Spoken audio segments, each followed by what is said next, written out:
തെരുവുനായ്ക്കൾ കൂട്ടത്തോടെ കടിക്കാനാഞ്ഞു. സ്കൂട്ടർ മറിഞ്ഞ് യുവതിക്കും 10 വയസ്സുകാരിയായ മകൾക്കും പരിക്കേറ്റു.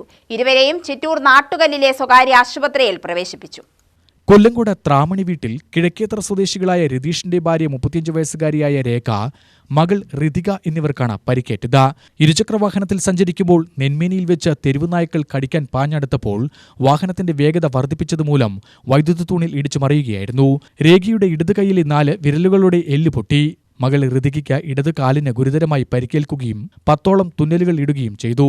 ഒരു വീട്ടിൽ നിന്ന് ഇറങ്ങി ഒരു 5 മിനിറ്റിനകം കുറേ നായ്ക്കൾ, ഒരു 5-6 നായ്ക്കൾ ബൈക്കിന് പുറകെ വന്നു. അപ്പോൾ ഞാനും മക്കളാണ് ബൈക്കിലുണ്ടായിരുന്നത്. അപ്പോൾ ഇവർ മക്കളെ കടിക്കാനുള്ള ഇതിൽ വന്നപ്പോൾ നമ്മൾ ടെൻഷനായി കുറച്ച് സ്പീഡൊന്ന് കൂട്ടിയതായിരുന്നു. അപ്പോൾ നേരിട്ട് പോയി പോസ്റ്റിൽ ഇടിക്കുകയാണ് ഉണ്ടായത്. അങ്ങനെയാണ് എൻ്റെ കൈ പോസ്റ്റിൽ ഇടിച്ച് 4 എല്ല് കയ്യിൽ പൊട്ടി. പിന്നെ മോൾക്ക് കാലിൽ നല്ല പരിക്കുണ്ട്, സ്റ്റിച്ച് ഇട്ടായിരുന്നു.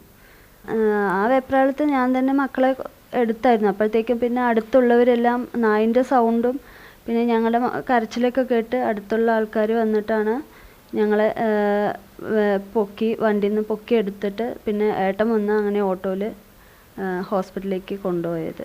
മക്കൾ നല്ലോണം പേടിച്ചു. പുറകിൽ ഈ 6 നായും കാലിനോട് ബാക്കിലിരുന്നത് മോളായിരുന്നു. അപ്പോൾ മോളുടെ കാലിലാണ് ആദ്യം കടിക്കാനായിട്ട് ചാടിയത്.